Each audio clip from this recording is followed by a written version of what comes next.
2.25 लाख लाडक्या बहिणींचा 3,000 रुपयांचा हप्ता ई-केवायसी मुळे रखडलाय।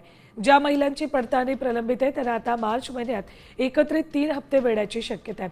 दरम्यान अपात्र लाभार्थ्यांच्या पडताळणीला अंगणवाडी सेविकांनी पुढे करण्यासाठी प्रशासनाकडून महिलांना आता आचारसंहितेनंतर 1 महिन्याची मुदतवाढ दिली जाणार आहे।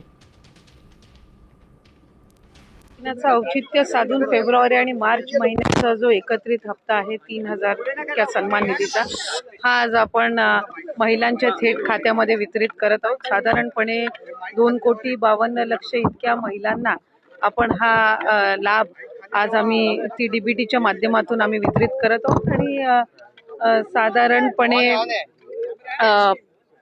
या औचित्यासाठी किंवा विशेष म्हणून आम्ही ह्या दोन्ही महिन्याचा लाभ आज महायुतीच्या सरकारच्या माध्यमातून राज्याचे मुख्यमंत्री आणि दोन्ही उपमुख्यमंत्री यांच्या सूचनेनुसार आज सुरुवात केलेली आहे।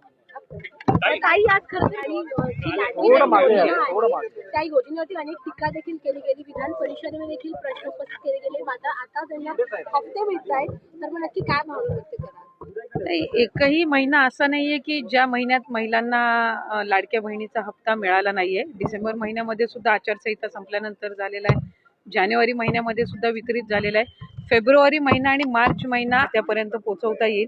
त्याच्यामुळे टीका तर या योजनेवर सुरुवातीपासून होतच आलेली आहे आणि त्या टीकेकडे फार लक्ष न देता महिलांच्या आयुष्यामध्ये सकारात्मक बदल करण्याच्या दृष्टिकोनातून ही योजना आम्ही यशस्वीरित्या राबवण्याकडे जास्ती लक्ष देत आहोत। मला खात्री आहे की केंद्र सरकार, देशाचे लोकप्रिय पंतप्रधान नरेंद्र मोदी साहेब याची योग्य ती या मागणीची दखल घेऊन एक आम्हाला सकारात्मक त्यांच्याकडून त्याचे एक उत्तर ऐकायला मिळेल अशीच मी या निमित्ताने अपेक्षा करते।